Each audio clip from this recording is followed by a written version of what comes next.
कालपरवा हे रोडचं काम झालेलं आहे. तुम्ही बघू शकता की ह्या रोडची क्वालिटी कशी आहे, म्हणजे ज्या पद्धतीमध्ये याला मेंटेन करायला पाहिजे. मी ताजुद्दीन पठाण, आवाज तुमचा साथ आमची या चॅनलचा संपादक बोलतोय. आपण जे सध्या स्थितीला थांबलेले आहोत अकनूर आणि मरसंगीच्या मध्ये जो रस्त्याचं काम चालू आहे, आणि इथे जे रस्त्याचं काम जे केले जातं म्हणजे जे कॉन्ट्रॅक्टर आहेत SS पाटील हे त्यांचं संपूर्ण नाव आहे. आणि त्या ज्या पद्धतीने म्हणजे हा ग्रामीण भाग असून इथे ज्या पद्धतीने रोडचा जो काम व्हायला पाहिजे ते कुठे ना कुठे आपल्याला पाहायला मिळत नाहीये. आणि कशा पद्धतीने जनतेचा पैसा मातीमध्ये घातला जातो त्याचं लाईव्ह एक्झाम्पल आम्ही तुम्हाला दाखवणार आहोत. हे कालपरवा हे रोडचं काम झालेलं आहे. तुम्ही बघू शकता की ह्या रोडची क्वालिटी कशी आहे, म्हणजे ज्या पद्धतीमध्ये याला मेंटेन करायला पाहिजे हे आपल्याला कुठं ना कुठं बघायला मिळत नाहीये.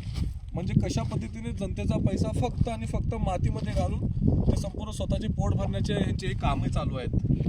तरी तुम्ही बघू शकता ही क्वालिटी आणि या रोडचं कशा पद्धतीने साईड बायचं जे काम केलेलं आहे. आणि याच्या खाली नुसती फक्त त्यांनी डबर टाकून आणि वरून फक्त फिनिशिंग म्हणजे हे बारीक आपली जी गिट्टी असते त्याच्यावरती त्यांनी फिनिशिंग टाकून आणि डांबर टाकून हे काम केलेलं आहे. जर या रोडवरून जर मोठे लोडेड गाडी जर जात असतील तर हा रोड टिकणार नाही. महिनाभर सुद्धा हा रोड जाणार नाहीये. हा फक्त 15 दिवसाच्या कालावधीच्या अंतर्गत हा रोड संपूर्ण खराब होऊन जाईल आणि तेच हालत राहणार. आणि हे ग्रामीण भागातील शेतकरी बांधव, इकडले जितके काही शिक्षक वर्ग आहेत जे इथून कामाला रोज येणं जाणं करतात त्यांना त्याच अडचणींना सामोरे जावं लागेल. तरी संपूर्ण तुम्ही बघू शकता की म्हणजे काय परिस्थिती काय याची.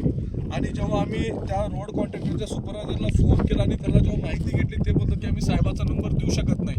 म्हणजे याचा अर्थ का झाला, तुम्ही नंबर का देऊ शकत नाही?